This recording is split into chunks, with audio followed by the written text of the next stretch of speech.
Got it. All right, guys, we are here and we are live. My name is Rick Ginn.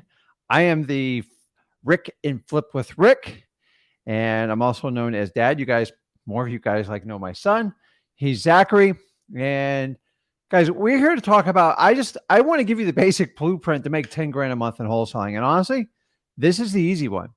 This is the one, if you're just getting out started wholesaling, this is a video you want to pay attention to because number one, I'm not charging it for you. Number two, I'm going to give you the blueprint for it. And by the time I'm done this, I'm going to show you exactly where to get it to go in much greater depth. And here's the really cool part is you can grab this today. You can review it anytime you want. And my favorite part is it's 100% free because my goal is to teach as many people, not only to get started in wholesaling, but teach them how to get their first deal and then teach them how to make their first $100,000. If you're signed on board, let's do it. I'm like especially amped up today. I don't know what's going on today. I don't know if there's any type of event going on, but I don't know. I'm jacked up today. I'm fired up. So guys, if you're new to the show, just on the side, you have the comments. This is where you introduce yourself. This is a great way to interact with people. I wish I could put everybody on live, but if you want to get on live, you just click the stream, go to Wholesaling Houses for Real, the largest Facebook interactive wholesaling group today that you don't get sold 24/7. If you go in there, there's a link on the top to today's topic. You click that StreamYard link and you are automatic. So I'm wide open. I do it on a first come, first serve basis. And I have plenty of room to talk to people. So if you want a live interaction, this is a great way to do it. So make sure you click that. So I love doing this. And I love doing it with my son, but I love interacting with you guys. If you guys want to learn more on how to who's this Rick guy? It's crazy. I'm on Monday nights at 5 p.m. Eastern time, and that's on the Rick Ginn channel on YouTube. And it's fun. And so if you want to get to me a little bit more on a personal basis, I go a little bit deeper on there, but everything I do here is focused on wholesaling. So if you want to talk about wholesaling today, this is the way to do it, dude. You guys, you got to get pumped up because I'm not feeling the energy. I'm I don't even know what's going on today, but we got to do it. So if you're like me, a little bit ADHD, you're kind of all over the place sometimes, but honestly, when it comes to wholesaling, I'm direct. I get excited about it. And I'm as excited about this wholesaling as back when I started in 2003. And I want to share that enthusiasm. I have never forgot where I came from, and I understand the challenges you guys are up to today. So I have a couple rules. Number one, you got to be nice. Number two, you got to have fun. And number three, you cannot complain on this channel because complainers never get anywhere. So you either take action or you make an excuse. Whichever choice you make, I'll know as soon as I talk to you. So if you're one of the people that want to take action or are serious about really being successful in wholesaling, I know it's changed my life. I know it's changed the trajectory of my family. You guys know my son's story. I'm here to teach you, but we got to get you up. We got to get pumped. Let's do it.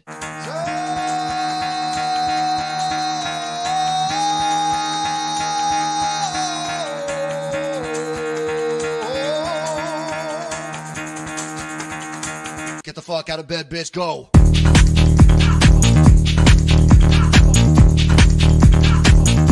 Get up, and then they got go.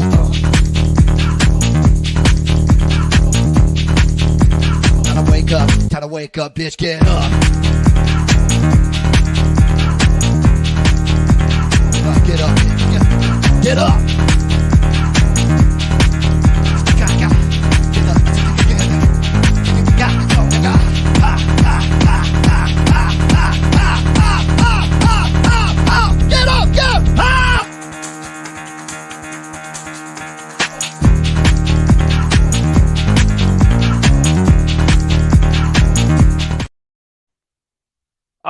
I love that. So, dude, I like to have fun when I do this. And I can tell you, man, I've been wholesaling for a long time. And I tell you, some people just take themselves way too seriously in wholesaling. So I find the teaching of topic wholesaling is, if you can make it entertaining and actually learn how to make money and cut through all the crap, you're in the right place. Because honestly, the more I do this, the more I feel the need to be unfiltered. Meaning, guys, honestly, if you're just starting this business, the wealth of information I have about how this business is, where I started from, where I come, and today you've never had a better opportunity to start wholesaling. The problem is it's hard to decide who's telling you the truth, who's actually doing this business, and who's actually going to give you the straightest path to get a deal.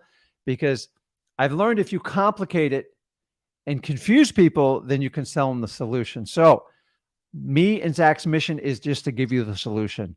And I tick off a lot of people with what I do it, but keep in mind, the only people I care about at the end of the day is you guys. This is why I'm not part of the group. And meaning by that is I just cut straight to the path. And my purpose for doing this, number one, I do phenomenally wholesaling. I do very well with it and I enjoy it. And I do real estate investments. I do commercial properties, and I've learned my skill sets over time. But I always started with wholesaling. And here's the key is I still do wholesaling. That's the secret sauce. Don't quit. If you don't quit, you're always a winner. And that's what I want to get across to you today. So today, I'm going to take a short, I promise you, the shortest possible amount of time to teach you the $10,000 blueprint to how to get making money in wholesaling, how to actually do it. Now, it's going to be very short, but if you want to go in deeper, what I suggest you do, where we expand on it very, very deep, is go over to freewholesaling.com. It's scrolling on the bottom of the screen, and that's where you want to. We have the most extensive course on wholesaling, and the thing is, people are like, well, it's free. How good can it be? You tell me. On average, we're getting posted, just for the people that want to post on their own, their checks of the success they've had with free wholesaling, over $350,000 a month. And guys, that is a tiny fraction because some people are very humbled.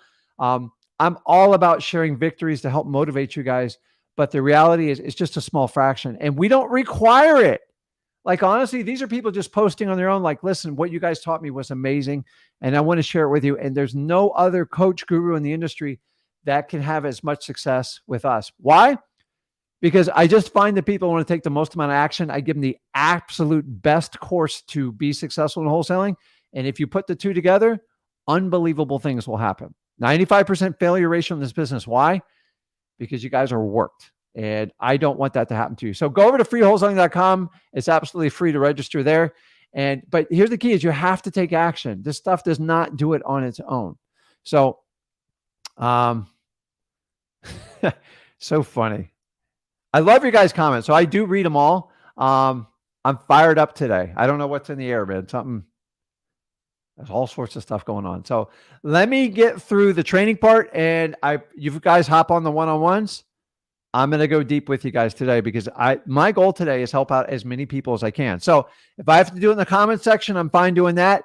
If you guys want to do the one-on-ones, go over to Wholesaling Houses for Real, click the top box where today's featured video is and click that StreamYard link, and that will allow you to go on there. Yes, you have to be subscribed to the YouTube channel and our Wholesaling for Houses for Real. And once you do that, we know who you are. We want to help you out. So there's no cost in doing it, but I reward people who take the most amount of action. Got a frog in my throat today. Okay, let's jump into this. So we're talking about the blueprint from 0 to 10 grand. And honestly, if you've seen my videos before, this is going to seem redundant, but I like to give you guys stuff that's repeatable, scalable, and actually has proven to work. So everything I'm going to give you is stuff I do in my business today. And honestly, I did about a quarter of this stuff when I got started. So now I have a lot more knowledge, and I'm going to show you what you need to be successful today in understanding if I can teach a 17-year-old kid, excluding my son, how to do this business. And the most important thing I taught him was how to take action and how to do the business correctly. You have no excuse. So if you want to be successful in wholesaling, you just got to put in the work. There is no substitute for hard work, but you got to work smart. So let's jump into it. So we always talk about the 3-3-3 approach. So this is the first step. So don't worry, guys. This is recorded. You can play it back. So if you're taking diligent notes, I like to take notes because sometimes the physical act of writing just wires to my brain, but I'm an old school guy. Kind of shows you my age. But if you guys like to go back and watch videos like my son does, you can do that too. And the only thing is just play it over and over and stop it at your pace and take notes. So it's called the 3-3 approach. That's for your lists. That's going to be for your marketing channels, and it's going to be your disposition. So unless you just fell off this earth, let me break this down for you. And by the way, I go in much deeper in freewholesaling.com because I only get so much time to spend with you guys, but I'm giving you the highlights. So 3-3-3 approach: lists, marketing, and dispositions. The first one is driving for dollars, government list, and paid list. So driving for dollars is the art of driving around and looking for houses that are just ugly. High grass, blue tarp roofs, boarded up windows. You guys know the drill. Apparently there's courses out on this stuff, but I guess people will buy anything. You don't need a course for driving for dollars. It's really actually common sense. I teach it all for free at freewholesaling.com. But honestly, guys, I learned this the first day of wholesaling, and it was probably one of the best sources. Go out and find ugly houses, and we're going to find a way to get in touch with them. The next one is government list. And these are lists that are generated at your county level typically. And this is going to include your courthouses and your building departments. And these lists are going to be just your foreclosure list. It's going to be your eviction list. It's going to be, you could put divorce list on there. I'm not a big fan of the divorce list. You have probates, phenomenal. Oh my God, if you're not doing probates, I need to shake this mic and smack you over the head with it. And then you can break down to the building departments and do fire damage properties from your local fire departments and your water shutoffs. And don't forget, one of the most valuable lists is code violations. Now, your biggest obstacle with these lists is you're going to get some resistance because they have privacy policies. We can't do it's public information argument anymore because they're going to hide behind the policy. So to overcome resistance, you got to beat it with resistance. So understand going into that. And then the third one is going to be your paid list. You're going to be your listrei.com, anything like that, because sometimes it is efficient to pay a small service fee to get access to the information. We all live busy lives, but honestly, you can get all this stuff for free. You don't have to have a paid list, but I look at a paid list as it's a lot cheaper than hiring another employee. And for that purpose is I want you to understand that. So that is going to be your list. Let me know if you have any questions on the list. Now, as far as the marketing channels, cold calling, I'm going to beat you to death on it because honestly, if you don't have a lot of money, it's the fastest way to get through volume, which is what you need when you start. The next one is SMS, also known as texting. One of the most phenomenal ways you can do it. It's going to cost you a little bit of money because you have to use a service and you have to skip trace. But the scalability of SMS, there's very few that can match it. The key with SMS texting is you have to convert them from your phone. I get phone calls.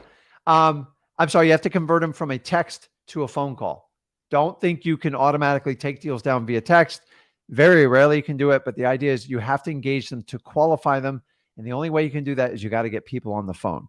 The last one's going to be direct mail. This is a less likely source if you're just starting out, because the reality is you don't have the experience to talk to sellers. And I don't want you to risk marketing dollars if you don't know how to take down deals. So Rick, how do I learn to take down deals? It's simple. Tons of cold calling, direct mail, and driving for dollars, and even reverse driving for dollars, which is the technique.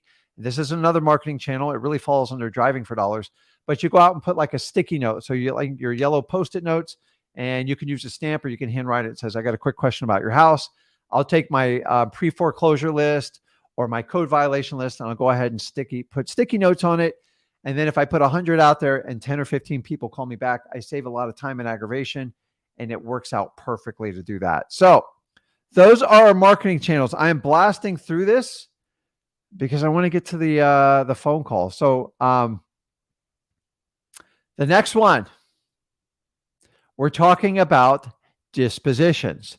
So once you get them under contract, you have to quickly find a way to dispose of these properties, AKA sell them. And it's real simple. You want to pull up the cash sales, which you can, the easiest way is use listrei.com, or you could, for rents. Why for rents? Because these are landlords always eagerly looking to buy properties that they can't get a good price on MLS. They love to get off-market deals, and that's where you and me as the wholesaler comes in, and that's when you do it. And then the last one, guys, I still love auctions, man. I went to the auction last week for a commercial property, and based on the amount of people that show up and how the bidding goes, and like I love to hear people's feedback, It's probably one of the best places to get info. Now, I don't want you bidding at these. You do not want to bid on an auction because he or she that pays the most loses the most. As wholesalers, our job's never to pay the most, period. And the auction, its whole design is to use the FOMO, the fear of missing out. If you don't pay, this person's going to outbid you for $500, and you're willing to lose the property. I find the whole mantra of doing auctions just amazing. It's like a human experiment. And what I find out is people like to compete at auctions. They take it very personally. I've seen auctions where nobody bid. This is dead true. This was a long time ago, I went to an auction during a very down market, and guys, we're kind of heading that way, and nobody bidded on the property. Nobody bidded on me. And what I did is I let the smoke settle. I went up to the auctioneer and I go, I can't help but see the problem you have here. Are you interested in negotiating an offer with me directly with the homeowner? And here's the key. I told the auctioneer, which is a realtor, which I believe is a broker, I'm happy to pay your fee. 45 minutes later, I cut a deal. She was a little old lady, and she just wanted to get rid of the house. Guys, if you ever go to an auction and nobody bids, you should lick your chops because they are wide open to talking to the wholesaler. I know it's rare, but every now and then it happens. But really, the purpose of going to the auction is take the temperature of what's going on in the market and gather as much information as possible. So I'm learning about this new technique. You guys know I'm old. So like you can take your phone and you can have a digital business card and scan it and bump the other person. People don't even exchange business cards anymore. I still like to, but the reality is it's never been easier to exchange information, and you really need to take advantage of doing that. So I love auctions, man. Like auctions is just fun. It's like I have more fun at auction than anybody else. And like I just go to like, it's amazing. I remember at the peak of the market. So I've been through two really peak markets. I remember showing up at an auction in 2006 or maybe early 2007, right before the market hit. One house, ready for this? 280 people showed up. It was unbelievable. I went to auction every house after that. And then back in 2011, I went to an auction. Nobody bid on the property, the same area, same neighborhood. And I wind up buying it for a steal of a deal. Why? Because people are emotional about it. And you have to understand, in wholesaling, you're dealing with people. It's not really the property, it's the people. And people have emotions, and most people can't remove their emotions from any type of sale they do. And they get like emotionally wrapped up into it. And so we as wholesalers have to unwind people and tell them, if we can solve a problem and make it work, then we get great deals. We do not sell people at all. I've told you guys forever, I'm not a good salesman because I'm too busy. Like, I just like to be truthful. It's just easier because you don't have to remember the lies. And for that reason, guys, go to the auctions. They're dynamite. Okay. That's the 333. I'm going quickly here. And by the way, I got plenty of room on the lives. I don't know if you guys are scared to talk to me today. So if somebody wants some extra time, today's the perfect day to do it. I only got a couple people in. So like I have plenty of time. See, I shouldn't even be telling you guys this. Something's in the air today. Number 2, sweat equity. And what do I mean by sweat equity? It means just going out and hustling to get deals, networking with everybody you humanly know. Guys, one of my best deals I ever did was through one of my mom's friends. Why? Because I told my mom what to do. And you know what? I don't tell my mom, I never told her I'm a wholesaler. I'm just a guy who buys houses for cash, especially problematic properties. That's it. Don't ever tell someone you're a wholesaler because they don't care.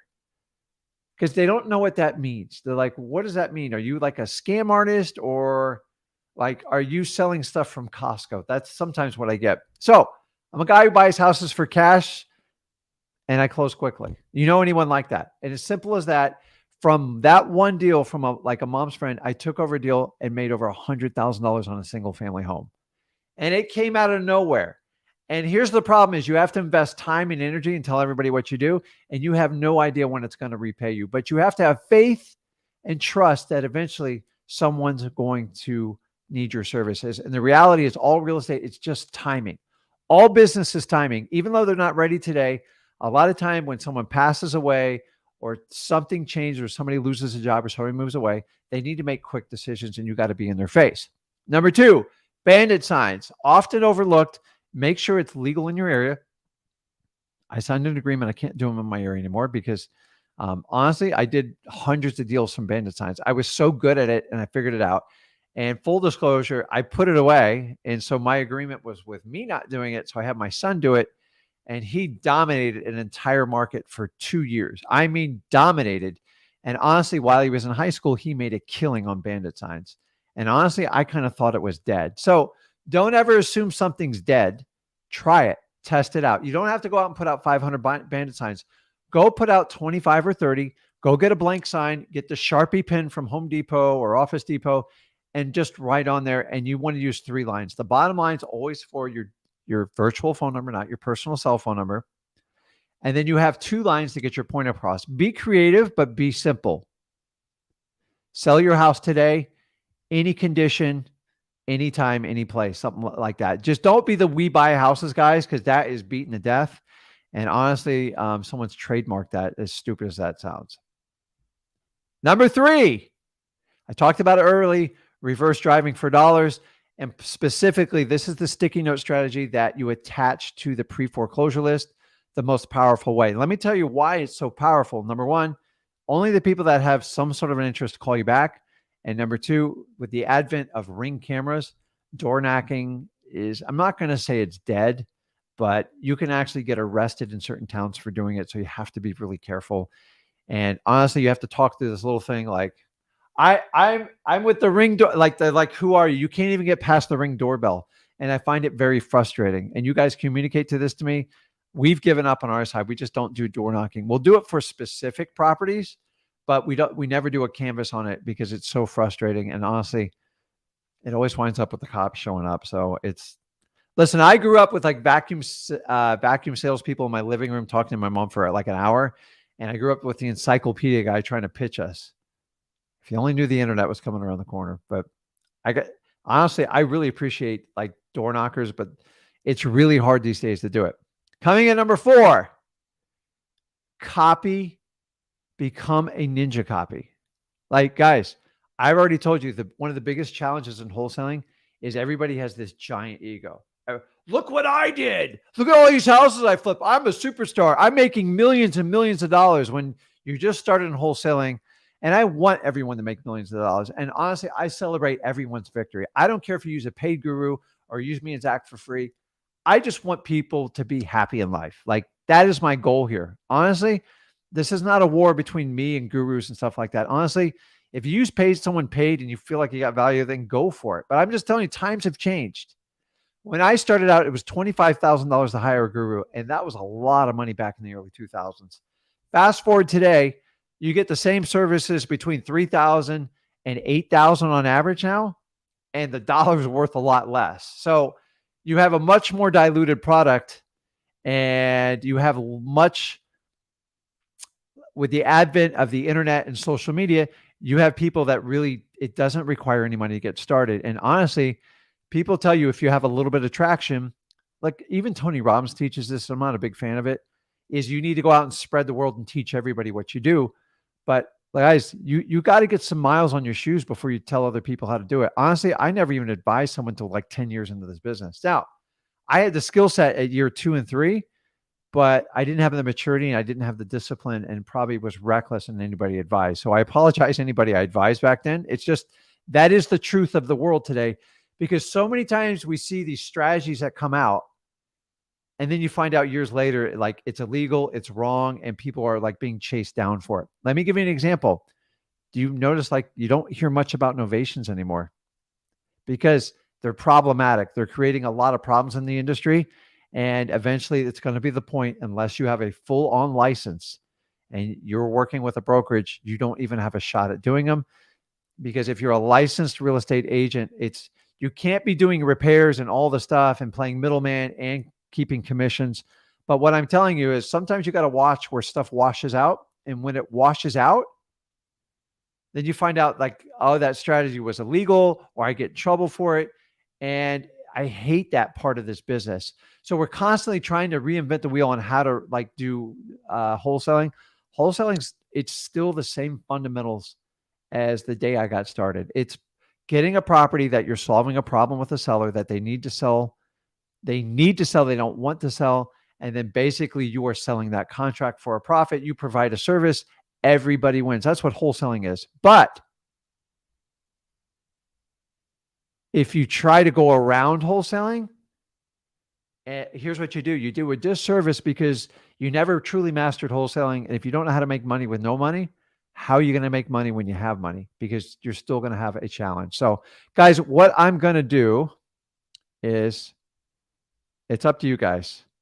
I'm going to do something I haven't done in a long time. And I'm just going to throw the link up here. I'm going to make it super easy, but first come, first serve. As soon as it's filled, I'm done. So please listen, if you go on the live, we're not here to complain. I cannot, like, honestly, there's nothing I can do. We just waste time. So if you've never done a deal and you want to talk to me, you want to talk about mindset, you want to talk about your operation, or you want to talk about a deal, this is where you're going to jump on with me. I'm going to paste it right now. But like, please be mindful. We have children watching this. Okay. So I'm going to post it right now. First come, first serve.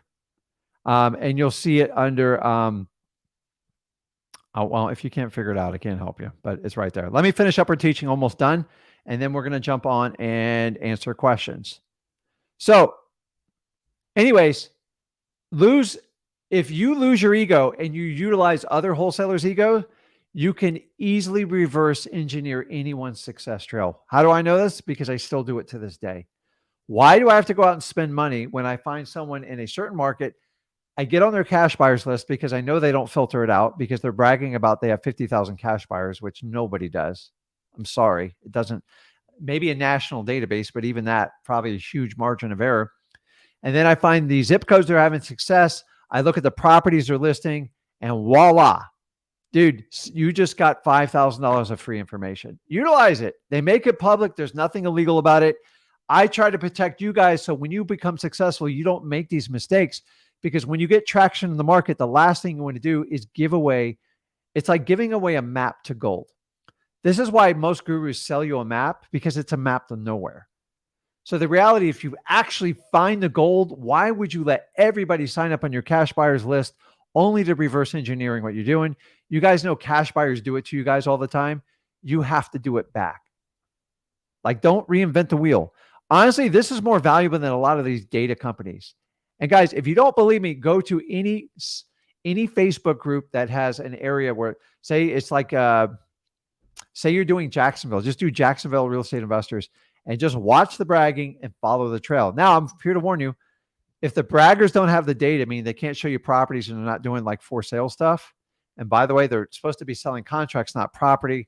That's transacting real estate without a license. It's going to get you in a lot of trouble, but just reverse engineer their path. I'm telling you guys, it's amazing. So now 300 people jump on the live. So I'm going to take everybody in complete order, to be fair, because that's how we do it. I'm almost done though. We're going to work through this. Last one, eviction list. Eviction list is all about timing. It's at your local county courthouse. Just find the department. The day the thing hits, pull it. Give you an example. If you're in the state of Michigan, on your eviction list, they typically put the landlord's phone number. I don't have that luxury in the state of Florida. So identify quickly on how you can get that information. So if you're in a state like Michigan, you don't even have to skip trace. So if we're talking about your hustle muscle, you don't have to spend a dime. You just got to call and contact people. And please do not forget Zillow FSBOs. Listen, it's super convenient up front. It's a pain in the ass on the back. I know I'm not supposed to cuss, but I apologize. So earmuff it, kids. Because you have the phone number, you have a price and seller. So let me tell you the two biggest mistakes people make on any type of FSBOs. Number one, if you think you're doing volume, you're not even close. You have to have a ton of volume. Okay, guys, we're full. I'm not taking anybody else in the live stream. It was that quick. So honestly, what I do is for free, and I just don't want you guys to waste time trying to click a button because I don't control StreamYard. So you got to have a lot of volume in Zillow, especially Zillow FSBOs. You have to make it work. Number two, we found this out the hard way through our JV program. A lot of these land deals you guys are chasing down on FSBOs, they're scams. They don't own the land and they waste your time. And that's why you're making so much progress. In the end, you find out they don't even own the property. So I'm just telling you, be careful when you're trying to do land specifically on Zillow, because it's become challenging lately. So some sort of scam artist has found a secret. They're trying to get someone to wire them a deposit, and make sure you guys use legitimate title companies. What else? So we talked about volume. We talked about land deals. And here's the biggest problem. Ready? You guys always, most of you think that whatever the price that the FSBO owner puts on there, that is the market value. It typically is not. It's usually way over. So for instance, if somebody puts something on Zillow for $150,000 and you get a contract price of $100,000, you go, man, I just knocked the price down majorly. Maybe the property's only worth $75,000. So please don't use the list price as like that's gospel. That's the number. You have to go and just go through. I don't care if you go through prop, batch, use Zillow, Zestimate, like whatever, and just kind of figure it out, because so many of you think you're getting a discount because you knocked them off their price. They're trying to play the realtor game with, and they're not realtors, and they mark it up even worse than a realtor does, in my opinion. So a lot of you guys go, oh, 150, I got 100, Rick, it's a great deal. And then I got to let you know through a program, the property's only worth 78,000. And you're like, well, what do? I go, you got to go get the right price. And I want you to understand what a FSBO is listed for. Most of the time, it's not a factual ARV. And you got to find out what they're hiding from you too. Okay, I'm moving through here. Digital bandit signs. Now, I know Zach coined this phrase, but this is the art of using AI today. Like in our free wholesaling course, we have a whole AI section, which we're updating weekly. Now, keep in mind, we're testing the data, and I don't like to just throw crap out there, but I will tell you the amount of digital stuff you can write is absolutely amazing. You can use AI through ChatGPT to write ad copy. If you're really bad and weak at this is amazing. So if you want to post Craigslist ads, do the Facebook groups, we show you like the zero marketing method. AI is absolutely amazing for this. And then really you organically reach out to these groups where you have some credentials, and then you find people say, listen, just to let you know, I buy houses for cash all the time. I love dogs. I feed them bones. I walk them. But if you guys want to get together and talk about our dogs, but if you happen to have a house you need to sell quickly, I'm your guy, and I'll hang out with your dog. Something like that. Not exactly, but like I do it in the fishing community. I bought plenty of houses from other fishermen. Why? Because I have a natural built-in rapport and I have trust. And the problem is most people come in groups. They come into our group too, Wholesaling for Houses Real, and their immediate post is, where your cash buyers at? Or, hey, DM me. I'll show you. I got a secret way to do a zero marketing method. And every time you guys do that, you're going to get knocked out. And it's a one and done. I just don't have time for it. I don't play games on this channel. We want it done correctly. So if you guys want to go over, there's plenty of sites that you can spam. It's not going to happen here. And the next person that DM me is, why did you get kicked out of the group? The last thing me and Zach ever want to do is kick someone out of the group. But once you break the rules once, I just assume you're going to keep doing it because you don't pay attention. Go get a paid guru. I'm not going to tolerate it. Zach doesn't tolerate it. So if you join the group, if you're not going to follow the rules, you're going to try to sell stuff, not add value, and you're very selfish, you're out. If you need me to spoon feed why you got kicked out, go look at your post. I promise you, I have a screenshot. And so there's some very slick people that try to DM you. Me and Zach don't ask you for money, period. We don't do it. Okay. Like I'm not going to do it through a DM. I promise you that. I'm never going to DM. So like, and then, oh, I didn't do it. It's like, get out. So we don't talk about digital currency, any of that crap. So honestly, we don't expose you. So many gurus for months and months, they bragged about crypto, all this other stuff. And now when someone DMs you that looks like their account, which there's a lot of scammers out there, like, oh, are they talking about this? And it gets confusing. So we want to avoid anything. We only talk about wholesaling here. So that's a good one. And last one, not last one, direct mail. I don't want you to start out doing it, but if you have the skill set to talk to people, some of you guys come from another industry where you're very good at talking to people. You should consider direct mail if you can work a budget. The key with direct mail is you got to have 3 months discipline on it. 3 months. I promise you, you will make money if you know how to talk to people. The reality is a lot of you are learning how to talk to people, and that's fine. I don't want you to practice on direct mail because it can get expensive. So maybe you wait till you do 5 or 6 deals and then you switch over to direct mail. That's my suggestion to you. Every guru wants you to start on direct mail. Why? Because it's easy for them. Because you have to pay for leads and stuff like that. If you can figure out how to craft and do wholesaling without paying for leads, other than some of the simple list services we recommend, you will do amazing things. The problem is, if you start out with direct mail or these paid services and you get a deal or two, where are you going to go from there? Because that's the only skill set you have. I'm telling you, expand your horizons, add direct mail down the road.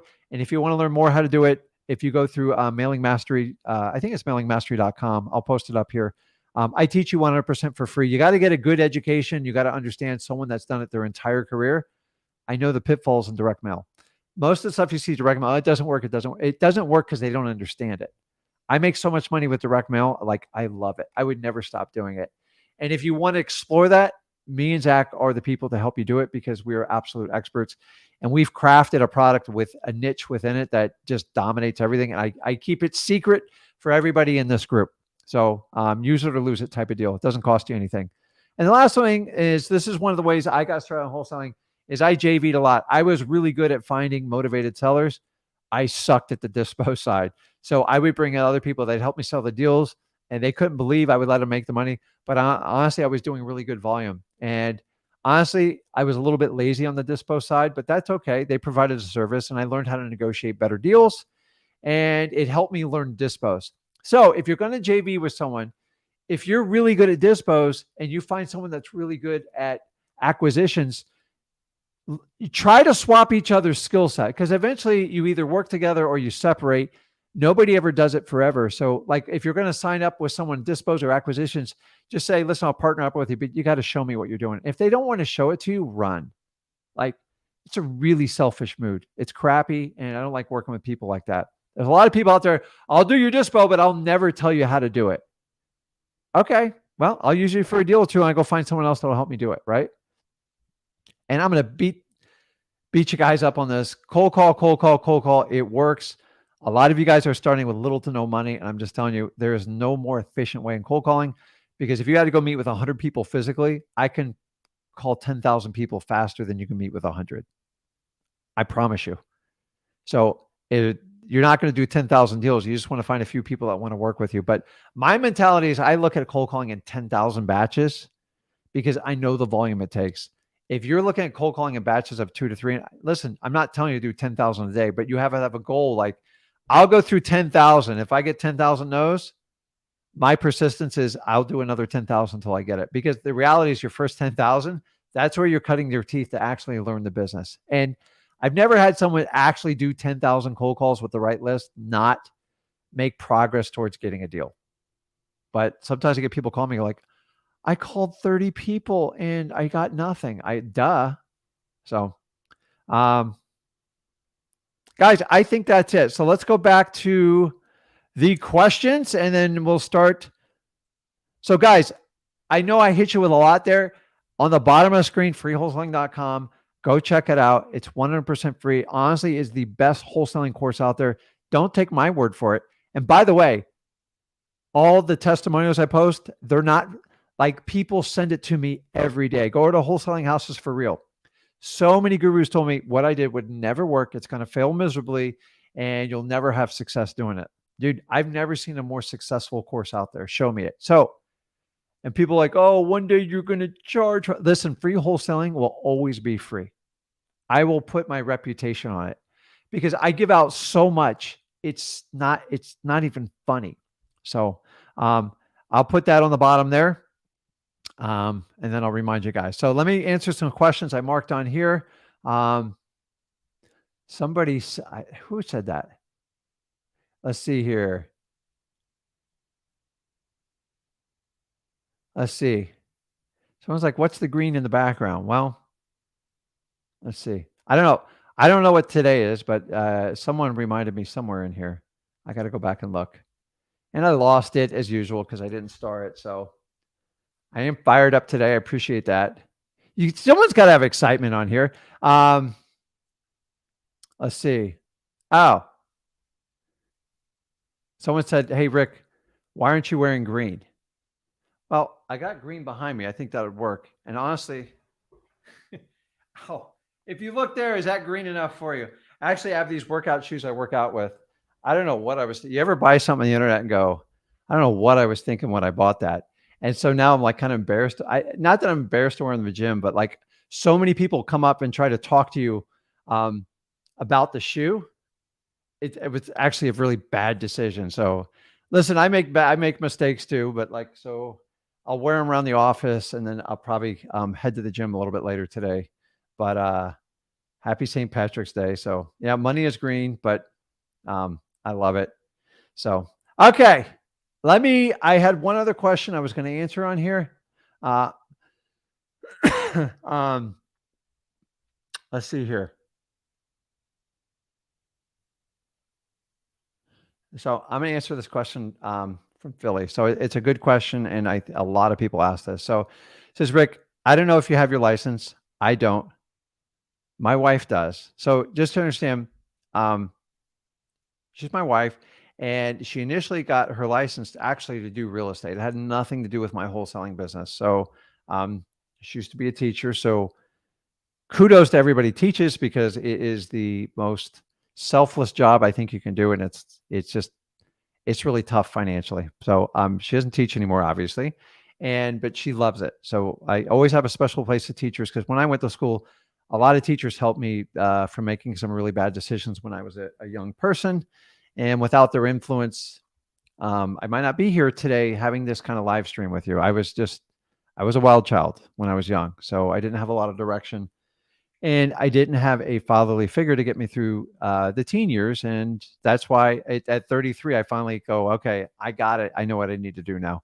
I wish I made the decision when I was younger. So if you got that message, take it, because it really works. So the rest of it, does she handle leads you come across that one MLS?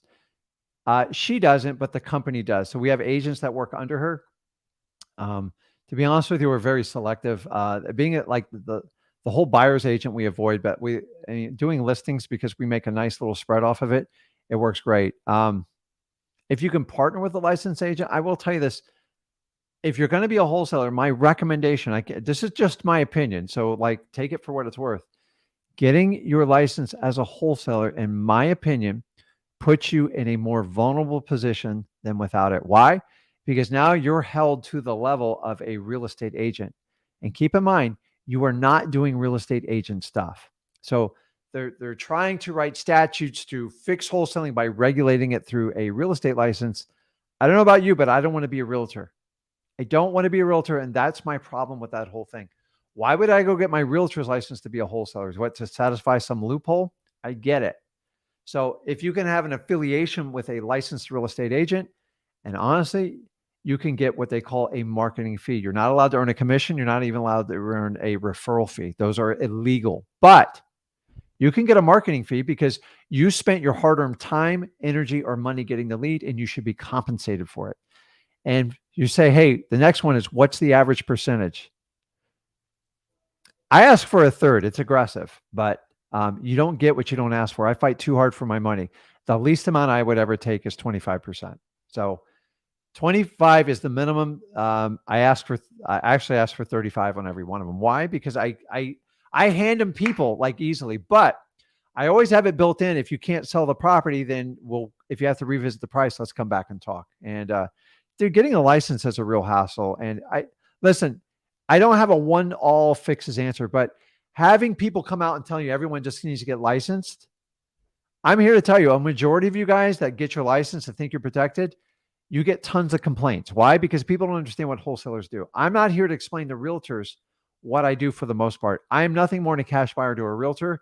And then the good ones, I teach them how to filter me the properties that they can't sell traditionally or they haven't put on the market yet. That's where it works the best. Trying to go on MLS and buy stuff as a wholesaler, guys, it is a huge conflict of interest. Like, think about it. And keep in mind, if someone doesn't like what you're doing, they report you to the board of realtors and you have to answer every one of them. Not only you, your broker does, and it becomes a pain in the butt. I had somebody within this group, someone told them to get their license because it'll help them. They have 9 complaints so far. They've on their 3rd broker because nobody wants wholesalers because they're a risk to their license. And the fees are astronomical with errors and omissions insurance. I'm just telling you guys, when you're starting out the level, if you started out as a realtor and you converted, I get it. You might as well just kind of keep it if you want. But if you're just keeping it for listings, eventually you're going to wind up being a realtor, in my opinion. So it just worked out well when my wife decided to do it. Honestly, we didn't know what we were doing when we did it. And she just enjoys that part. And honestly, she likes to deal with the waterfront, $1 million homes in Florida. And why not? You can sell a few properties and make a ton of money. And that's where her passion is. And then she directs a team that helps us sell our properties. Only a small percentage of our properties go retail. Like, I'm not a big fix and flipper because it's such a pain in the butt, especially in today's market. But hopefully that answers the question there. So, okay, let's jump on the lives. Tyrone, you there? I can't hear you. You got to unmute yourself. All right, my bad. That's all right, man. How you doing? I'm all right. How you doing? Good. What you wearing today, man? You got your green on? White, no green. I didn't even know today was St. Patrick's Day. I didn't either, man. But I saw they turned to Chicago River green, and like I never understand that because like in Florida, if like you drop like one, like if you spill like your beer can in the river, like the police come, the Coast Guard comes, and you get like a $10,000 fine. So somebody please tell me in this live stream how you turn an entire river green. Are there no fish? Yeah. Are there no birds? Like, it's crazy, man. What are the turtles? Let me tell you what. Can you imagine if all our air turned green around us? Like, we are really bad as human beings sometimes, man. It's like, and you're like I'm again, like I always feel like I go, maybe I'd just be called McGinnis today, and people pronounce my last name.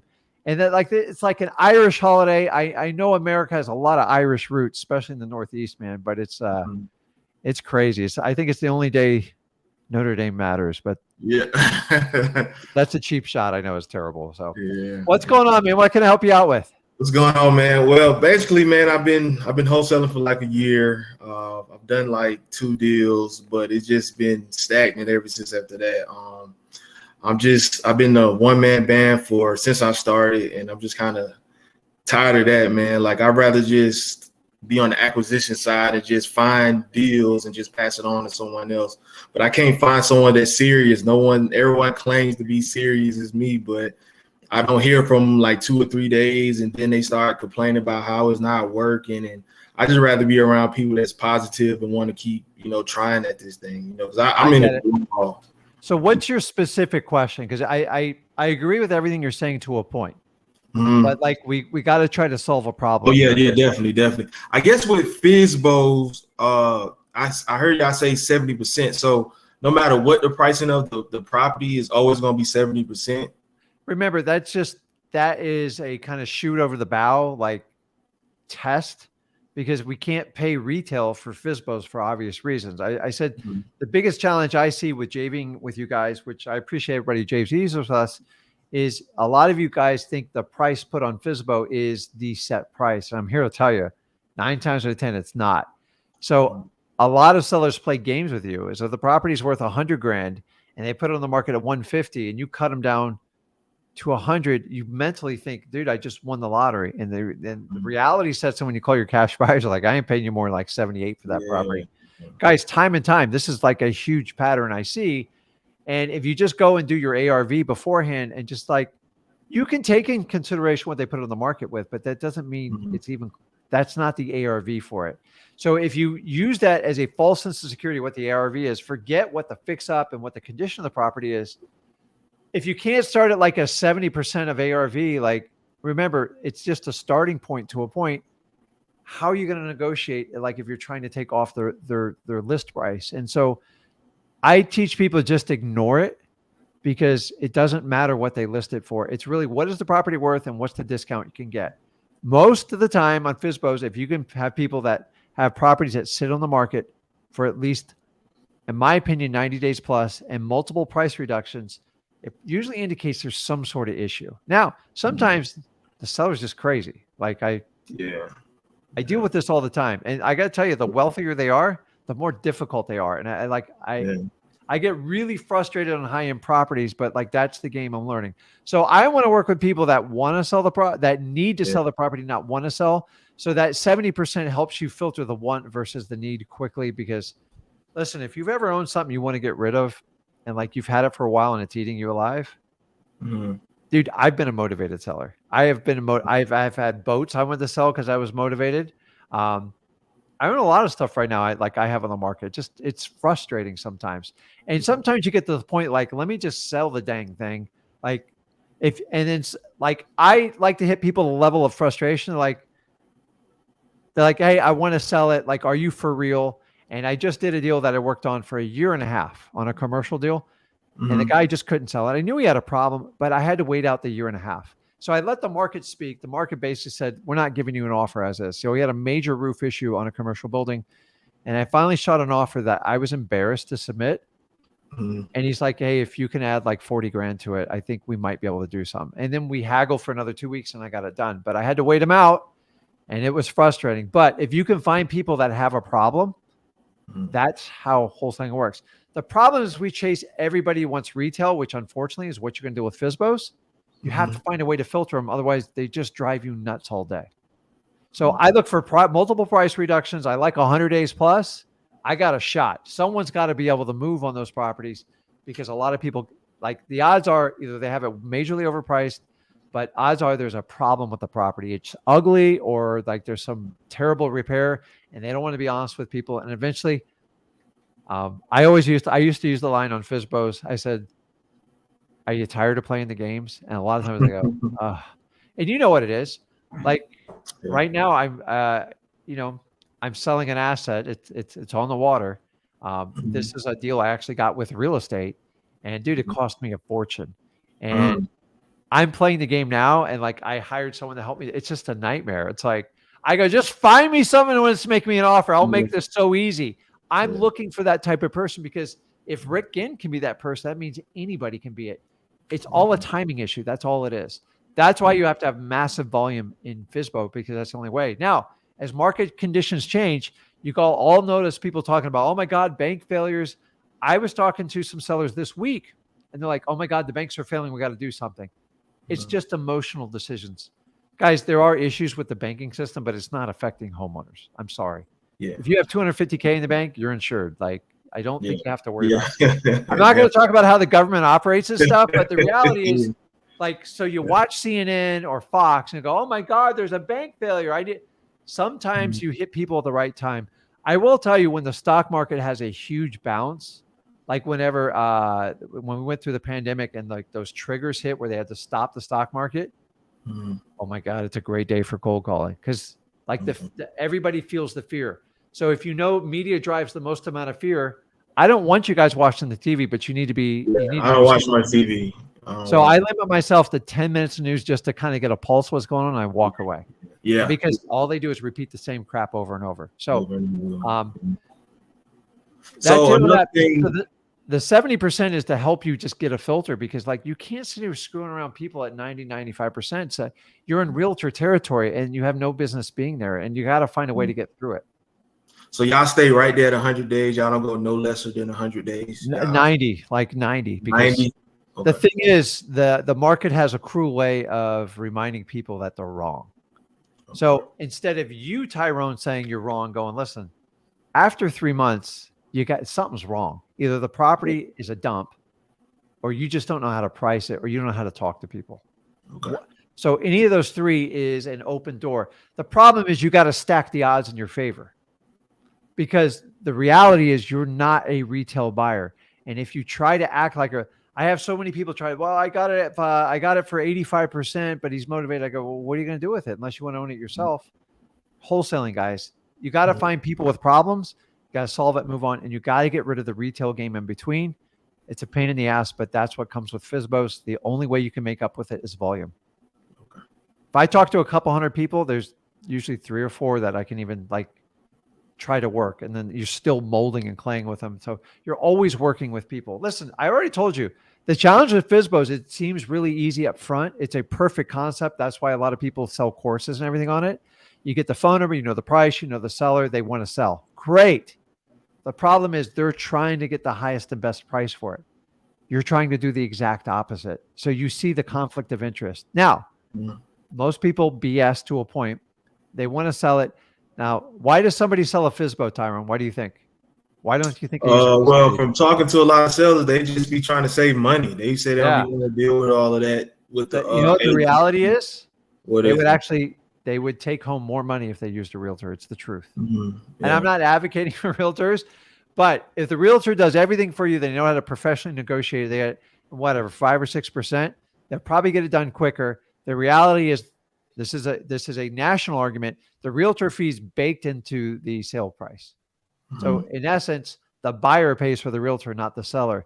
So it's very short-sighted for a lot of realtors to list FSBOs. Okay. I do this all the time. I've done them both ways. I honestly make more money when I list it with a realtor.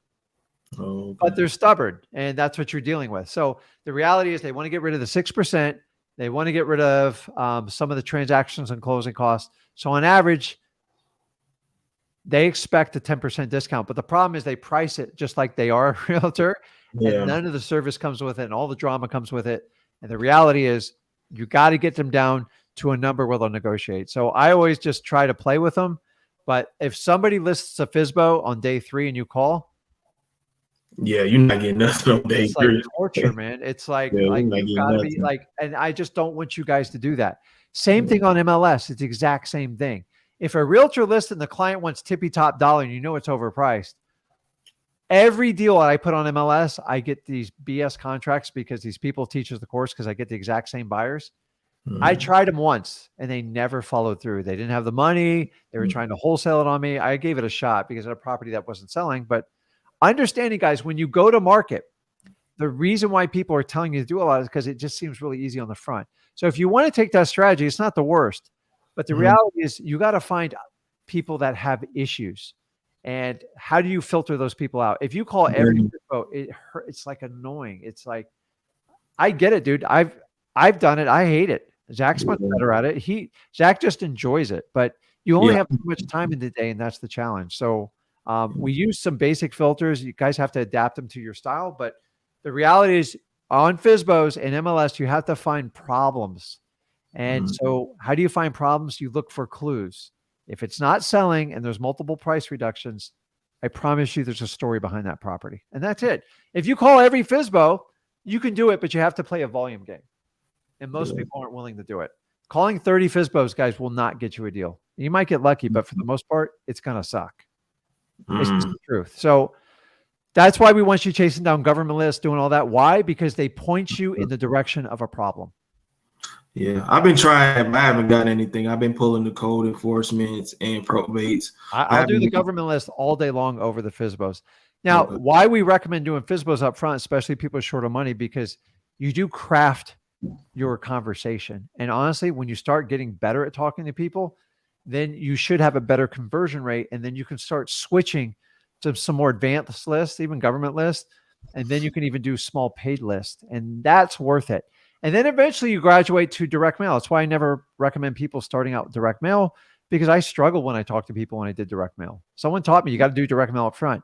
Dude, it was a 6-month hell journey for me because I was scared to death to write those checks. So I didn't know how to talk to people.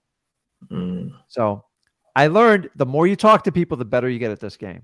Yeah. I've gotten way better at talking with people. I've gotten way better. Just keep doing it. Remember, Tyrone, look for clues for problems. Where there's problems, there's opportunity for wholesalers. Okay. This thing where people tell you just go straight to FSBO, that's fine. If you can find problems within FSBOs, you'll increase your odds. But if you're going to do straight FSBOs, is a numbers game, period. MLS, the exact same thing. But like, guys, think about this. Somebody lists an MLS. You send an offer, a contract, waste all that time. What are the odds of it? Like, you're going to have to do hundreds and hundreds of contracts. You're going to have some sort of automation system to do that. And I'm just not a big fan of it. Like now, old listings, expired listing, a whole new ball game. But that's the problem. And like, I don't like to fish in a pond where there's no fish that want to bite. So you see a lot of fish. And that's the bait. Oh my God, look at all these houses for sale. But if they all want tippy top dollar, like I just don't want to waste my time in them. I got to find an opportunity.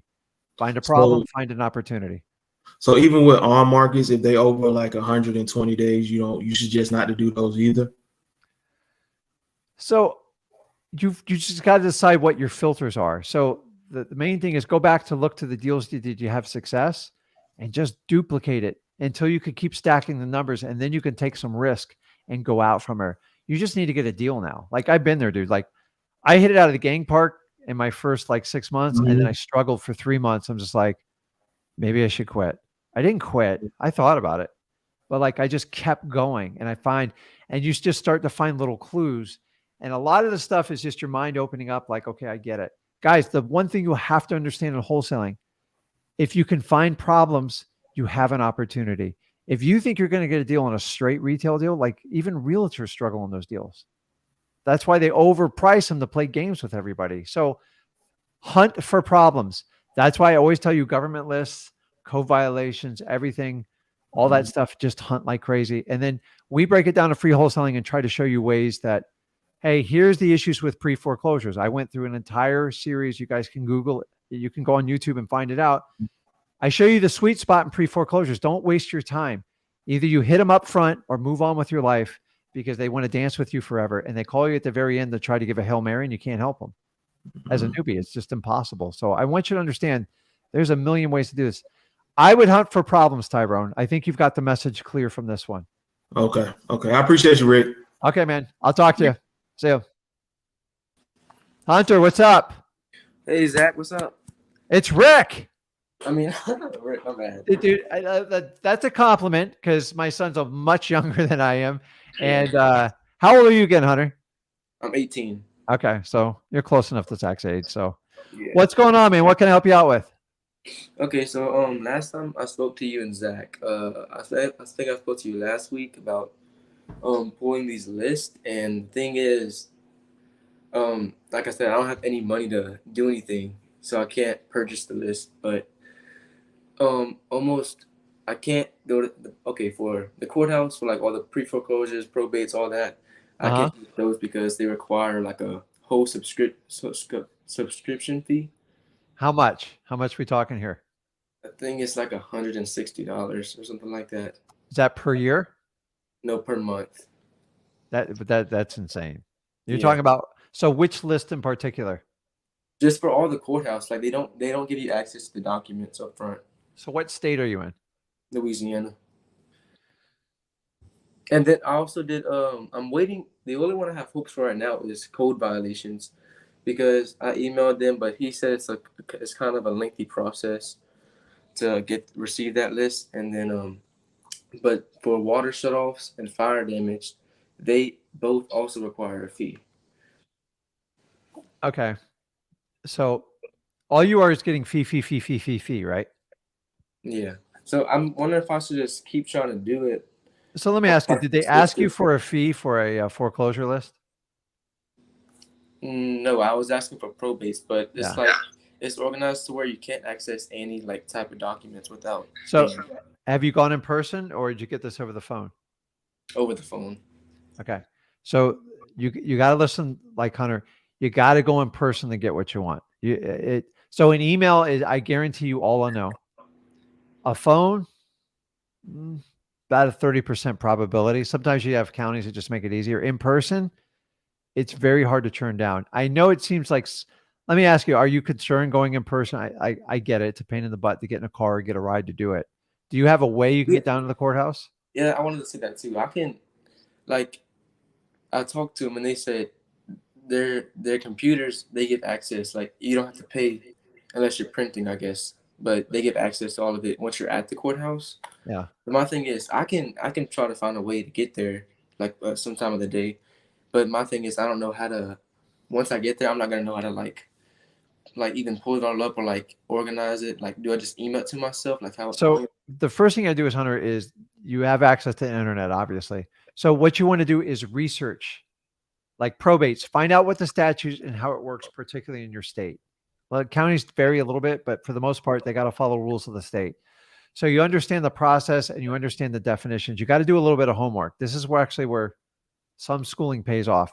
Then you go in person, you got like a basic education, and then you're going to ask higher quality questions, and they know you know what you're talking about. When you walk in these places and you say, hey, I need the customer service department and you need to just give me the list, they get pissed because you're basically going to make them work and it annoys the crap out of them. So you've got to understand, you have to go in there like with some authority and confidence. And if you're going to be a wholesaler, you're going to have to learn the skill set anyway. So you might as well rip the Band-Aid off. Somebody in that courthouse has the procedures to get access to that information, because You're telling me everyone's got to get access, has to pay. It's it's not right. It's ridiculous. Now, 165, if you had access to everything, a full thing, it might be worth it. I've never seen any courthouse that allows you to do that. Never once. So I've even had to use tricks where I had to work with title companies and lawyers to get access to probates in particular states and counties. But like, you just got to figure out what the rules of the game. You ever play Monopoly? Love that game. Have you played it? Yeah. Have you ever read the rules to it? Yeah. Honestly. Yeah, I like playing by the rules. I don't like getting cheated. If you read the rules to Monopoly, you could beat anybody because you can when you run out of money, like you can do creative things in Monopoly and it's all written in the rules. It's just Monopoly is very close to life. Most people don't read the rules and that's how they get screwed. So if you know what the rules are, it's much easier. The only way to find out the rules for so it's not a matter if it's public information, it's privacy policies. You got to find a way to gently navigate around the privacy policies. And listen, you're not going to get every list. But like, dude, if you think I knew how to do all this stuff, I would go down to the courthouse and I would just sweet talk everybody I humanly possibly could. And then when I hit a roadblock, I would bring in other people. I go, hey, I tried this. I got screwed on this one. And then I would send in, for full disclosure, I sent my wife in. I go, don't say this because she's going to get really ticked off. And then my wife walked out with the whole dang list and then she got access to everything. So sometimes it's just us, but I tell you on the phone, dude, listen, if you ever break up with somebody on the phone, it's easy. Try doing it in person. It's painful. And it's just the truth. People don't like the confrontation. They just makes them uneasy. You have to understand too, the second thing is you got to learn to try to overcome people's objections when they give it to you, especially in person. Studies show if you can overcome anyone's objection twice, they feel obligated to help you out. And a lot of times I go, listen, I'm just doing some research. Dude, you're young enough. You can get away with the school thing all day long. Hey, I'm doing a research project for my school. I'm trying to figure out how many probates per capita based on this county. And my professor told me to come down and get the public data from the county. Would you be the places I get it? Yeah. And now, are you lying? You're stretching it, but dude, you can pull it off. I can't. They're like, dude, what school are you going to? Old school. But anyways, I'm just telling you got to be creative, dude. Because if you I would love to have all you call on the phone if it was that easy. Dude, everybody would do wholesaling. The reality is challenging. And you got to fight through these lists. I just want you to get 1 or 2 lists. That's it. Have you talked to your title company about it or a title company? No, I was only going to get in contact with the title company once I had a deal, Do it now. So you got to do this stuff ahead of time and just say, listen, do you know any way that I can get access to I would start with probates or something because they have high success rate or code violations. Guys, you're not the only one. I would also find other wholesalers in your area because you're not the first person in that area to struggle getting a list. Somebody has the key. You got to just figure it out. There's always a way to get this. There's an employee behind that desk that has all the information on their screen. I got in trouble today. I went over to a bank. They were giving me a hard time about something. And she goes, well, she said this in the email about your company and you can't do this. And I go, wow, that's interesting. You guys put it in writing. I didn't know you were practicing. I didn't know you were my legal staff. And she's like, well, you can't look at this information. I go, well, I already looked at it. So you already know how to do it. Let's figure out how to get this done. She just sent me an email. It goes, bring me these 3 docs and I'll get the account straightened out and done on Monday. Honestly, I had to look over on her screen. I'm not stupid. I know what to do with people. So you're young, but it's an asset. So just use patience and just respect your elders when you get in there and just ask people kindly. Guys, when it comes to business, when people frustrate you, you got to keep your emotions in check because escalating it you get them excited and they get all pissed off. Just go into, you got nothing to lose. If not, we'll point you another direction and find another way to do it. You got to get access to 1 or 2 of these lists to get you started. Yeah. And once you exhaust every avenue, I'll help you. But dude, you got to go in there and fight too. You have to overcome resistance with persistence and you got to play with people. So when they give you these BS answers, so I got to go back to my professor and tell them that I can't get access to this information. How am I supposed to get this data? Where would I get it from? Can you point me in the right direction? I could do, lady, just help me out. I don't want to fail my class. Guys, you got to push on people's heartstrings and stuff like that. Get down there. But listen, do me a favor, Hunter. Do as much research as you can before there, because if you don't know what you're talking about, they're not going to help you out as much. Just understand, like probates, you got to understand if it's an executor or a PR. You got to ask, who can open the petition, stuff like that. All that they have to put online by law, and just find out. And go, listen, according online, it said I need to go to this site, but I can't find it. If I want to come in and just pull records, how can I do that for doing my research project? And tax delinquency, there's got to be a way to get it. Like, I don't think they can legally charge you. Now, they're trying to hide behind a policy because they're trying to tell you I have to use a programmer to special order and get you this data. And you got to find a way, hey, how can you just give me the data? Like, I don't want to go through all these. Like, I get it, but like, I'm a student. I don't have a lot of money. It is the truth. And go from there. Just do me a favor, Hunter, exhaust it, push it. And this is a skill set that's going to help you out in wholesaling, because guess what? I have the same issues you do in my local area. I just been doing it for 20 years. I've had enough conversations. I know how to navigate through them. And honestly, we struggle with the water shut off terribly in our area, but it doesn't mean we stop. We keep trying all the time. You got to push. Don't get hung up on it.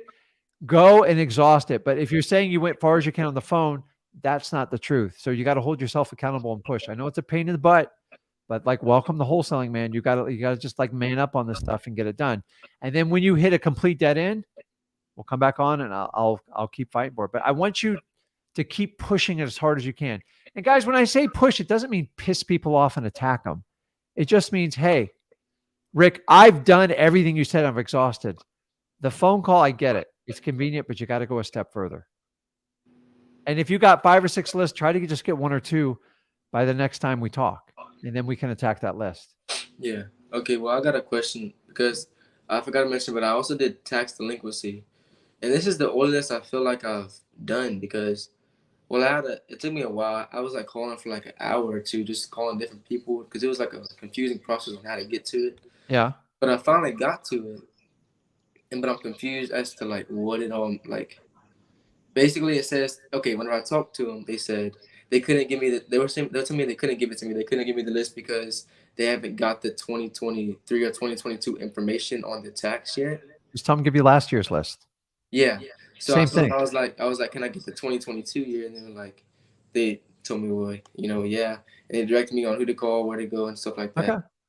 And I finally got to something, and it's basically just mentions, it said like the list is like the tax year, the year adjusted, the parcel, the bill, the name, the physical address, and the legal. Is that like what the list is? It's because yeah, it's a lot of data, and if so, here's another clue: the people that gave you the list, they know what every one of those columns mean.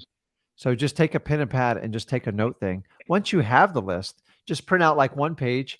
And then when you go down to your county office to talk to them, just ask. Like us as men, we're terrible at asking for stuff. A lady will do this all day long. Ask my wife.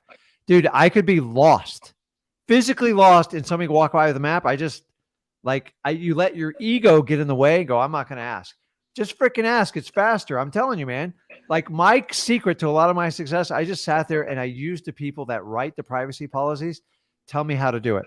Now, you can do a bunch of research online. You can hire a specialist. Well, I'm just telling you, go to the people that write it and they'll tell you, oh, this one means this. This one means this.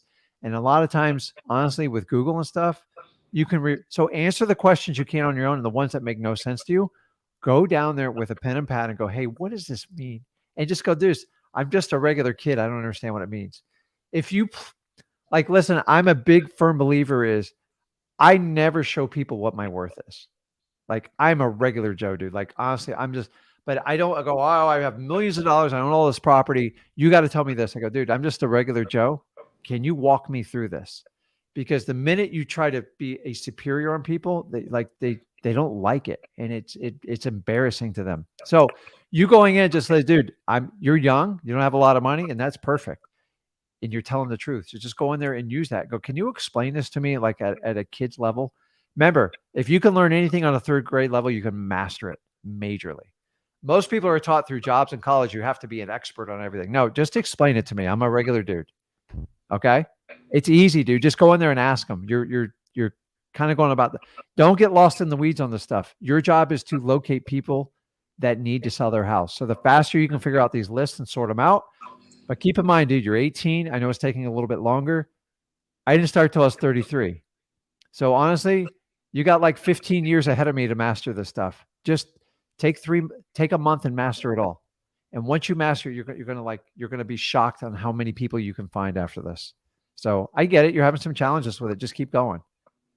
And your age is not an object. It's an asset. Just keep going. Like, honestly, you can get away with a lot more than someone like me at my age. Like, you're an old man, get out of here. Like, we don't do this stuff. Yeah. So I send my wife and she looks like she's 18. It's like she gets away with murder. So use your youth as an asset. Just say, go in with like your school binder, stuff like that, dude. Like, nobody says no to a young person trying to get ahead in their life. They really don't. And I'm telling you, use it as an asset. That's how I taught Zach. He's like, holy crap, this stuff works. I go, I told you. So there's a lot of guys and gals on this life that can't do what you can do. So use it as an asset, okay? You just got to fight through it, dude. Get through the list. What else you got? That's really it. I guess I'm gonna just Hunter, just exhaust it. Like, push it to the limit. You're going to learn wholesaling. You can't just try stuff. You got to go all in. The worst they're going to do is tell you no. They're not going to hurt you. So I love what you're doing. You just got to keep pushing and you got to go faster and harder. Okay. Okay. You got it, man. Dude, you're 15 years ahead of the game. Make the years count. You got it. All right. Thanks, Rick. Okay, man. See you. See you. Dan, what's going on? You there? Dan. Jesus, you there? I'm here, Rick. How you doing? How you doing, man? Dan, I'll come right back to you, okay? It won't take too long. Dude. I see you guys chewing on your lunch and you're like making me starve here. And I'm sitting here on St. Patty's Day. Oh, crazy, man. What's going on, man? What can I help you out with? Hey, I have a few questions. So I started last week cold calling, and I already found a few motivated sellers. Okay. I have a guy that is motivated to sell. He has solar panels, and he's renting them. He's paying them right now. How would I go about that? So I'm an expert on solar panels. So you guys, I did it. So I did one of my houses. I lived in it for a while, but I wound up selling it. I did the whole house in the Tesla solar panels with the power walls.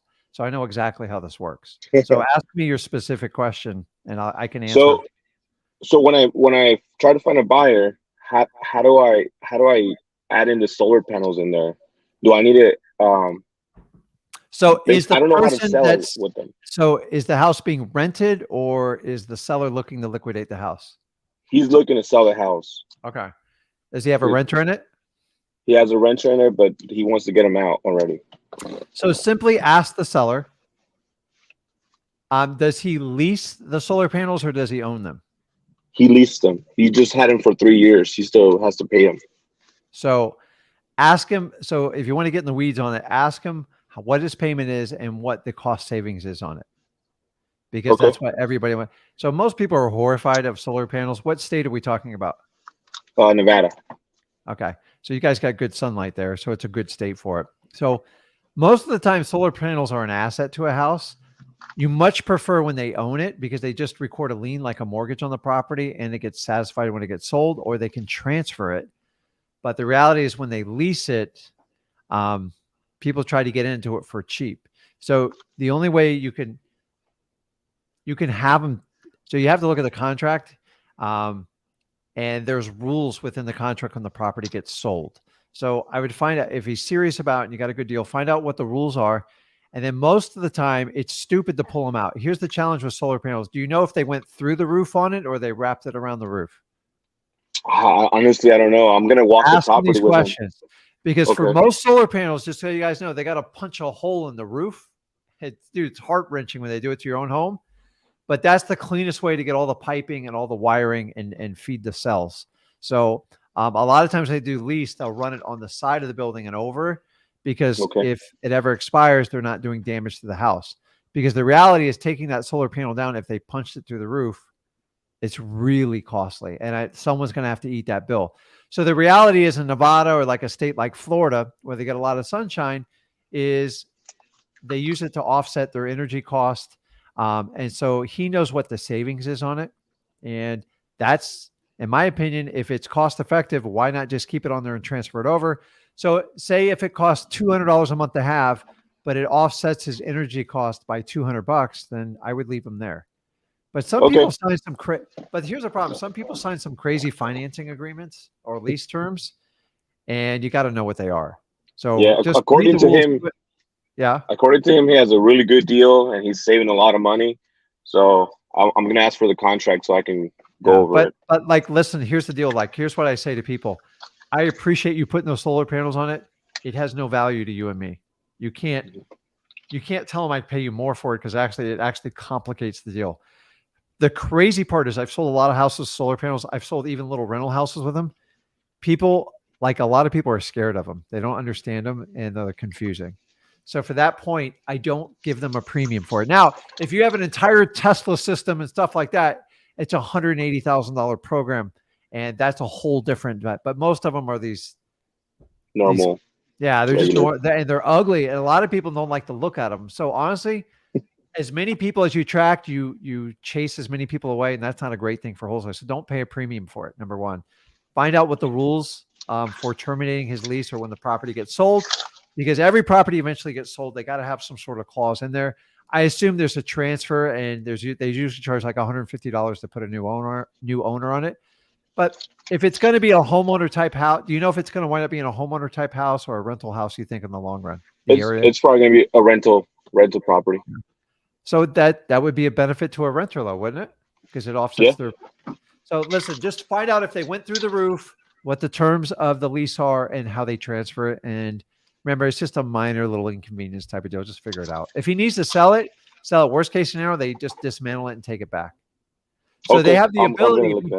If he doesn't make payments on it, they just hop on there and repo the system. So I'm hoping it's not through the roof, because you can't just repo and leave a hole in someone's roof. I'm gonna ask that question. Yeah, the hole through the roof's like a couple grand, like type of maintenance. And honestly, once you compromise the roof like that, it's really hard to like shingle. It looks ugly. Like, but yeah. Let me ask you, do the panels look ugly? No, they look pretty new. They were put in 2.5 years ago. Yeah. So remember, this is just part of the math equation. But here's the key is, unless it's an incredibly complicated system where they cover the whole roof in like Tesla tiles, do not pay a premium for it, because the end buyers are like, okay, I'll take it, but I don't want it. That's what they always say to me. Even when I sold $1 million house, they're like, okay, I'll take it, but I don't want it. Like most people are scared of them. They think it's crazy. And some of them are right. Sometimes it's beneficial. But if you're in a very sunny state, sometimes it is a huge help. But you got to understand, putting $100,000 in the system to save a couple $100 a month, it's kind of insane. Yeah, and they're very popular here.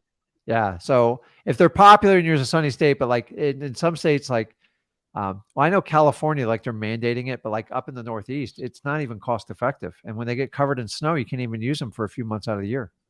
You got to keep dumping snow off them. They all say, oh, the snow slides. It doesn't slide off of them. And then I get these, we have these, what do they call them? Monsoons. We have a type of bird here. I forget. It's a big giant bird. They're dumber, they're crane creeks or something like that. But when they go to the bathroom, they have this beautiful ability to dump it right on your solar panel, and they're black, and it looks like crap. And then I had to hire a guy 3 times a year to go up there and scrub it off. I don't know why they just crap on my solar panels, but like nobody told me about this.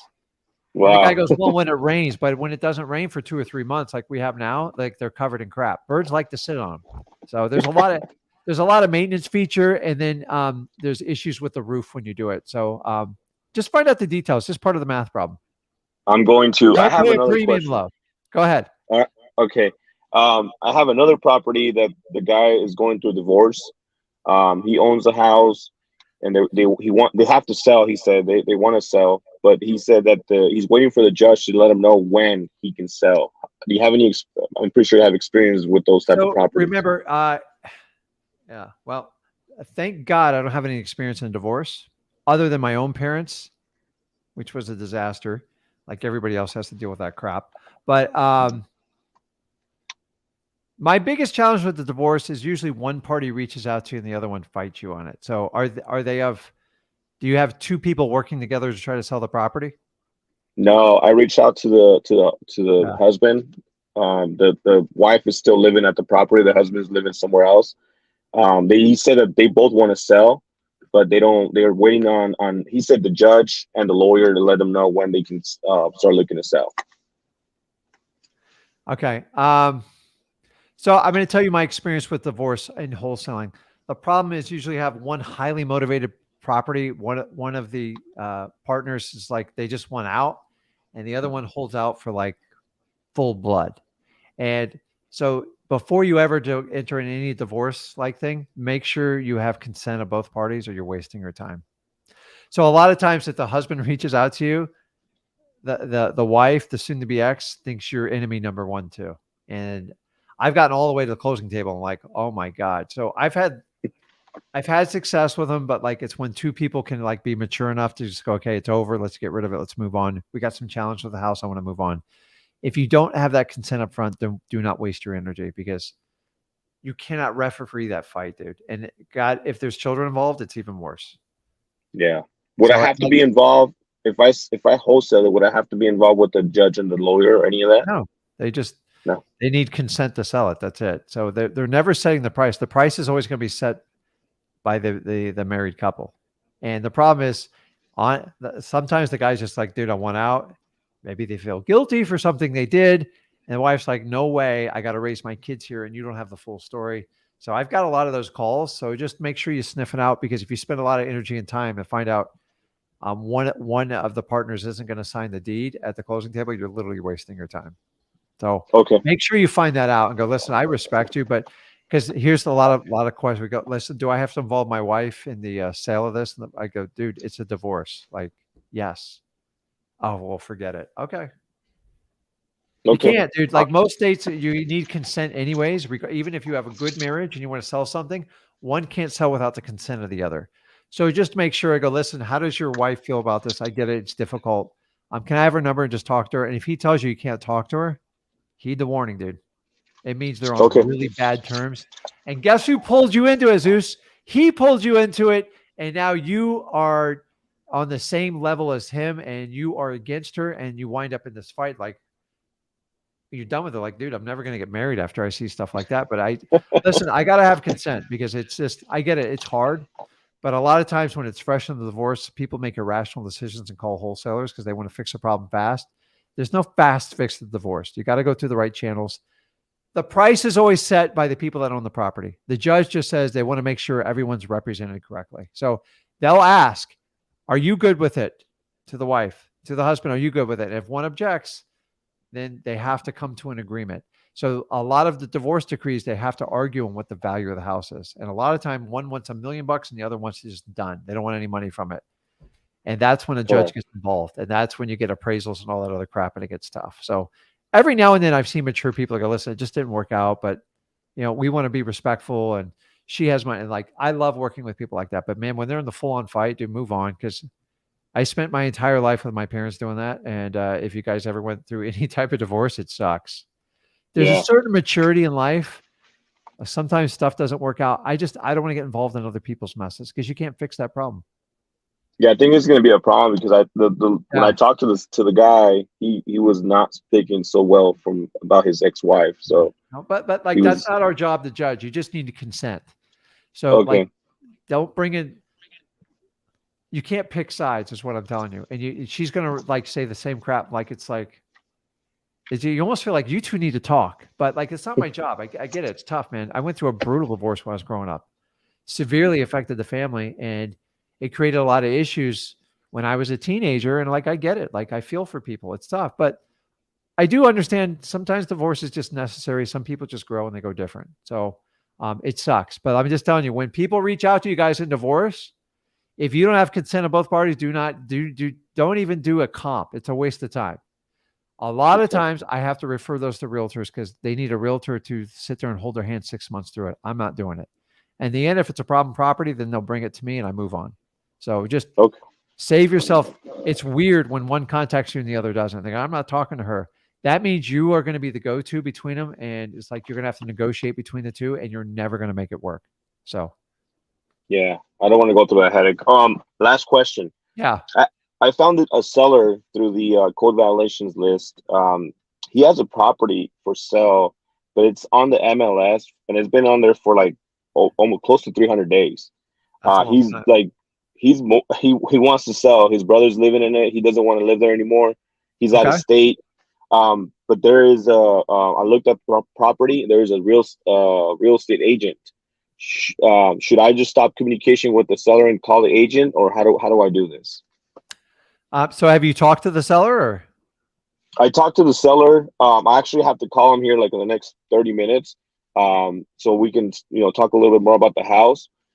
He's like throwing numbers out there, way lower than what the comps are in the area. So he's motivated to sell. His brother wants to get out. Real simple. Just talk to the seller and get the information. And once you have the information, you find motivation. I would work on a price first and then go, how are we going to deal with this realtor? Odds are his deal probably expired and she's just kind of keeping it out there, but find out what his obligation is. You're not a licensed realtor, are you? I'm not. So guys, this is the perfect example of why you don't want a real estate license. Because if you were, you can't talk to this guy. You can talk to him. Oh. It's your right to. As a licensed real estate agent, you ethically can't. This is a huge advantage of why Jesus doesn't have a license, because now you can go and back in this deal, because either the realtor is crazy or the seller is crazy. Your job is to find out why this thing's not selling, find out the numbers. And then once you get a commitment for a number, I'd get a signed contract and I say, how are you going to deal with the realtor? Because Jesus, who pays for that realtor in the end? The buyer, right? Seller. Oh, the seller. I'm sorry. Yeah. Yeah. Right. So even if he signs an agreement with you, if he wants to pay the realtor, that's his problem, not yours. It's not your problem. The realtor had 300 days to sell it. Guys, don't get your license because you can't do what Jesus is doing. And I tell you this all the time, this stuff comes up. If you have your license, you do not have this option. You cannot talk to that seller. Jesus, go crazy because you didn't get your license and you listen to me. Thank you. All right. I'm going to talk to him because he's get a deal, get it under contract, then deal with the realtor situation. Because if he signs a contract, if he wants to pay with the realtor, it's his option, not yours. Okay. Unless he So gives you such a smoking deal. He's like, will you throw the realtor a little bit of money? I go, I don't know. What did you commit to the realtor for? And just so you know, anybody can get out of a realtor listing if they complain enough. I know a lot of realtors are going to scream about me, but honestly, 300 days, you got to be kidding me. That's a joke. That's almost. I got to find out why. I got to find out why it hasn't sold, because it's a pretty nice property. According, I know, but so I would do the contract, do an inspection period, get it locked down, and then backwards out all the other stuff, because you're probably not going to be the first guy he talks to. So you want to make sure you're definitely the last. So use this, and guys, if you have your realtor's license, you cannot use this technique, because if he knows it's listed, you ethically and morally cannot contact the seller. You can't. So how did you get in touch with the seller? Cold calling. Yeah, there you go. Perfectly legal. Yeah. Go do it. Put it under contract first, then deal with the problems afterwards. Okay. Sounds good. Deal with the realtor up front, because it's going to stall your deal. Okay. And then you can negotiate it on the back end. But remember, it's his obligation to negotiate it unless he brings it up. Okay. Okay. Sounds good. Okay, man. Good job. See ya. Okay, Dan, I'm back. You there? Yeah, I'm here. Okay, man. What's going on? Sorry I missed you earlier. Oh, no worries, man. Sorry, I'm out delivering and driving for dollars at the same time. And I hear it, man. Had the What's going on? Phone in the van. I saw a fire damaged property going up in flames in person a couple days ago. And the next day, I just kind of drove by it and asked the neighbors, did everybody make it out okay? And they said, yeah, everybody did. Yeah. My question is, from kind of watching your videos, how quickly do you think it's proper to contact the owners? Because to give them enough time to grieve, find their new place that they're having to hang out at. Because I know. How long ago did it happen? Now it's probably been about 5 days now.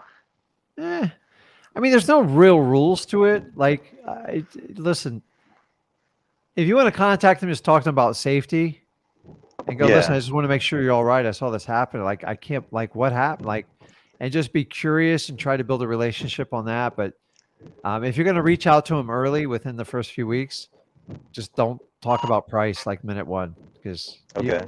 you're going to sound like a vulture. So but if you wait too late, somebody else is going to involve. Say I would just try to say, listen, make sure you're all right. I saw it, like I was in the neighborhood. I just got concerned. I thought I'd just kind of reach out to you, and then either they're going to talk about it or they're not. And then if they want to Gotcha. talk to you about it, that's your cue to put your foot in the door and just establish relations. Say, listen, just I don't know what the plan is and stuff. Just let you know, I buy homes like this, but like I'm so happy it worked out for you. Let me know if you need help with like the insurance adjuster or anything like that. Remember, it's not you. You can bring other people in to help them.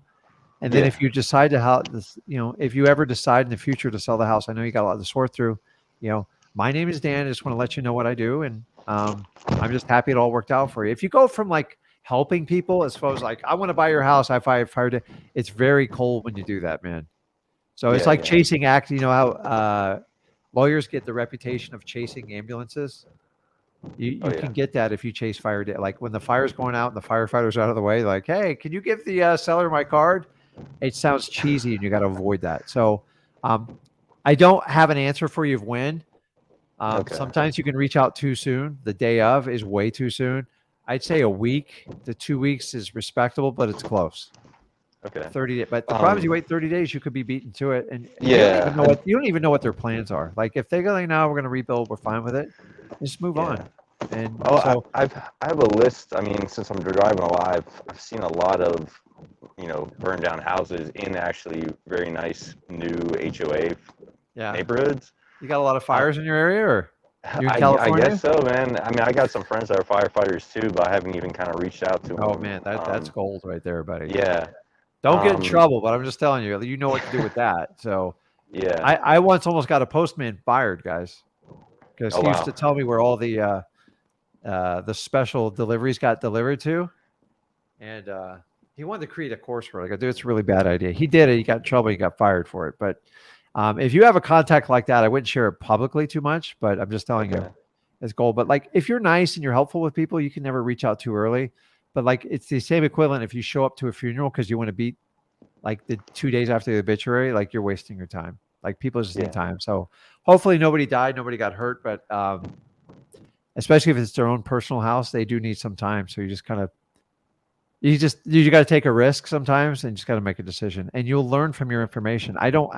Very rarely do I get them. Like I'm usually 30 to 60 days out because the information is dated. So I don't have an answer for you on that. But if you're kind and you go from a helpful place and not a cash buyer, you'll do a lot better. And then the idea is if they get to that point, you can introduce it. But man, there's been somebody I've actually delivered to and we've had conversations with, and then I saw recently, I haven't been there in months, I saw the house got burned down, and my thing was, I don't even know if maybe to bring up, hey, I'm the guy that used to deliver your house. Yeah.